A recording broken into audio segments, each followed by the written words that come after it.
Hey gang, it's Brendan from Tackle Shack. We're the original creator of the Tackle Shack live pull mount. We have branched out now into an exciting new market for a trolling motor that's been hard to find a forward-facing pull mount option for, and that's the Minn Kota Terrova. So today I'm going to go through with you exactly how to unbox and install your Terrova mount, live pull mount from Tackle Shack. All right, step number one is going to be unbox your package from Tackle Shack. Get all the components out, lay them out, and we're gonna start by installing the bracket onto the trolling motor. If you'll come in here and show you exactly what we need to do. You're gonna have stainless hardware. You've got two brackets that attach to the main bracket. You've got the larger buckle right here, and then you've got a thin buckle underneath.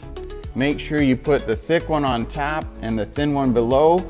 Install the stainless hardware tightly to the Terrova, and that's step one. Step number two, grab your pull mount and the memory lock, the depth adjustment collar, slide that onto the pull up to about where you think you'll need it. Tighten that in place.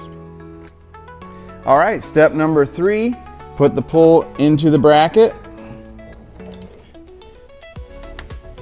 As you can see here with the height of the trolling motor, we're going to make an adjustment to the depth collar. You want to have the pull about an inch above the head of the trolling motor. Tighten your adjustment collar so you have clearance. Step number four, if you're installing the Garmin LiveScope, is that you need to snip off the factory Garmin collar that's on the cable end. So we've got instructions in the install manual and there's videos online. We'll do a video soon. But basically you're gonna take and you're gonna snip off the factory collar. We've included two split connectors for you to put on your transducer once you have that accomplished. Step number five, the reason we cut off this split collar is because we've got a channel run for you to run this up through the pull to protect the cable. So next we're gonna run that up through the pull. Take that up till it comes out through, and then we just shove that out like this. You would then gather up all the extra slack of your transducer cable through the pull, and that again in operation is going to protect your cable from getting caught or pinched. Step six, we're going to put that supplied split collar back into place on the LiveScope cable end. So it just snaps into place like that. Step number seven is to be installing your transducer onto the Tackle Shack pull mount. So put that in place, tighten it down.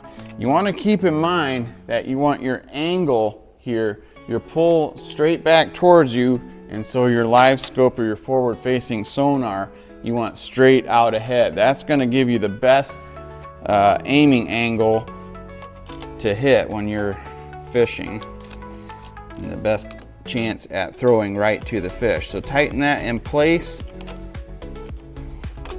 We would suggest pulling yourself out a little bit of cable here, and a little bit of electrical tape isn't a bad thing, just in case, to hold that in place. Step number eight is probably one of the most important, and that's putting these safety set screws into place at both top and bottom locations of the pull mount. So I'll show you. You just take that same Allen wrench. This is threaded, and there is some Loctite on these set screws. Put your top one in, grab your bottom one and put that one in. What this step is going to do is protect from any sort of an accident out there where, let's say you're in rough water and it would happen to loosen up on you or something. If this would drop down, this safety set screw keeps your cable from getting damaged. And the same is the case if you're pulling up on the pull to make some adjustments. This safety set screw will keep from damaging the cable. Very important, step number eight, to put your safety set screws in place. Step nine is to just safely route your transducer cable back and into, usually it's a bow plate or something like that, but you just want to make sure that this is routed back to that area safely so that you don't get it pinched anywhere within the operation of the pole mount.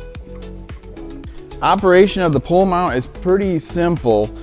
This is going to be your tension adjustment knob. So for the rougher water that you're on, you're going to tighten it, and that will tighten up the motion of the pole mount. On a real calm day, you can loosen it and have, you know, free swinging abilities with the pole mount. Back into rough water, just tighten it up, and you can honestly tighten it to where it doesn't move if that's your desire.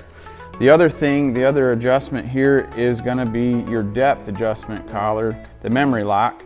So when you loosen that, you can make your adjustments. Obviously, you want to always keep the pole about 1 inch above the head of the trolling motor. So when you find that spot, tighten it. That gives you your clearance, and then you can make, if you're going to go, say you're going to go full extension on the trolling motor, go ahead and lower that down. Do the same with your pole mount. Again, maintaining that inch above the head. Lock your memory lock in place. And again, you can see that the safety set screw is there in case any of this loosens up. It'll protect your transducer cable from getting pinched. Really, really cool that we can present this Terrova pole mount to the public now. There's a lot of research we've done to make it where it is today, and we're so excited to get this in your hands. Now available at TackleShackLLC.com. We look forward to getting it in your hands. Fish on.